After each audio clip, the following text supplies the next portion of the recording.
Hello po, magandang araw. Ma'am, ito na po yung pangatlo na actual video test natin sa monitor. Yan po, pa-double check kung may makita kang damage, dead spot or any dead pixels sa screen. Envision pa rin po yung brand. Yan, tested ho yan, walang naging problem. Check natin yung power button dito sa ilalim. Yan po, nag-off siya. On natin ulit. Envision brand, original po na logo. Po, so walang damage sir, tested na ho natin. Serial number ho, papasilip natin. Dito ho. Ayan, 1345 last digit. Okay? Screenshot na lang. Salamat po sir, and hintayin na lang po natin yung pang-apat. Post lang ho namin yung video para dire-diretso na tayo sa pang-apat na monitor. Sir, pang-apat na po ito na monitor.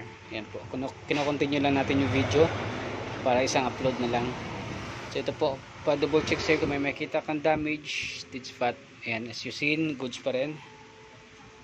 Check natin power button here. Yan po, nag-off siya. On natin ulit. Yan po. Yan, goods. Serial number sir sa pang-apat.